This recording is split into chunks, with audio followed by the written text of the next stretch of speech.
So we're here today doing a tour with a man named Koolmatrie. He's a Ngarrindjeri elder, and we've been doing a boat cruise down the Coorong River, and we've been stopping along the way, and we've been getting some local insight from a Ngarrindjeri person into why this area is important to them and their connection to country and their connection to food and the land. Miwi Kongalin, Miwi Kongalin, Miwi Kongalin. I just said welcome here to Ngarrindjeri country.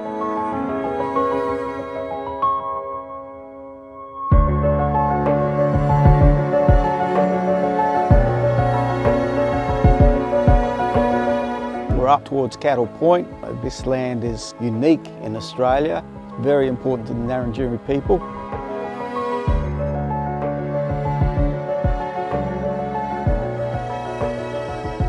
We enter in what's known as the Coorong or Coorong. Coorong means long neck, and that's what the Coorong is named after. The word is derived from Coorong, an old Ngarrindjeri word. I acknowledge my ancestors, but what I also do is acknowledge yours. I acknowledge the journey that your ancestors have taken to get you here today. This is fantastic because you get an insight into culture.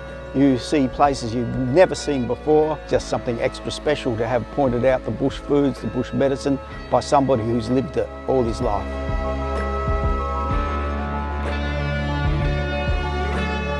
So this area here can only be accessed by boat, can't really get here any other way. You can't drive a car down here.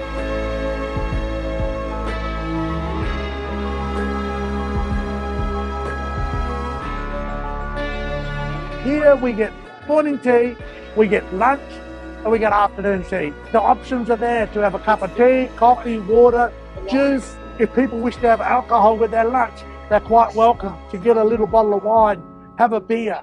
This is a company for anybody and everybody. So even the little ones can come and have a fruit box. There's two layers to the boat. There's the bottom layer where we are right now. Then up top, there's the opportunity for 12 to 16 people can sit up there and feel the cold breeze on their face. They can feel the salt air. They feel the salt water going over them.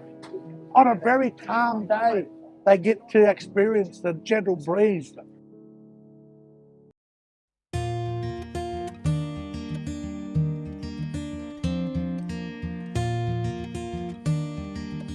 This area is really important as a water bird refuge in drought times, and at the moment it's looking pristine because of the massive rainfall we've had. That's led to huge bird breeding, etc., and the country's looking really, really good at the moment. The journey begins by coming out from Goolwa Wharf. We go under what's known as the High Island Bridge. We go past all the islands, we go down and through the barrage and look at what life was like by closing off the salt water from the fresh water.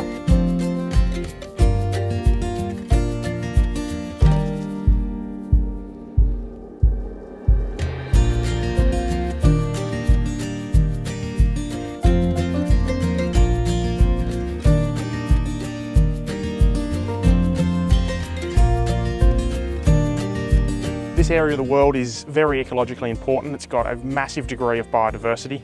We've got all sorts of different plants and animals, our wattle trees, grasses, kangaroos, emus, there's ducks, there's cormorants, there's pelicans, all sorts of things live here.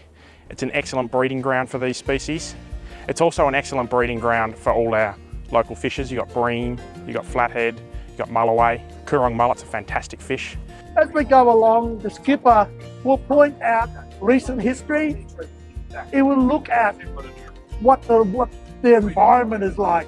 He'll point out the birds. He'll point out life that is there. And as we travel along and we immerse ourselves in the whole environment. So on this tour, you'll hear the stories of history of settlement of South Australia.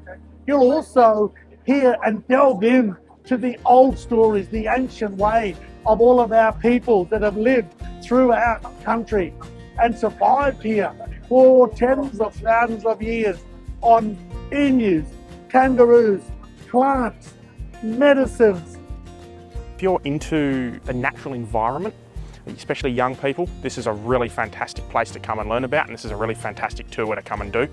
teaches you all sorts of things about the plants from many different perspectives, how this whole place works in harmony. When you connect yourself, you connect the place. So being able to be a part of this tour is a whole strengthening, and to share it with people and to share it with boatloads of people is an amazing experience, because not only do I share with them, they share with me. So what happens is we get to learn together. We get to be one.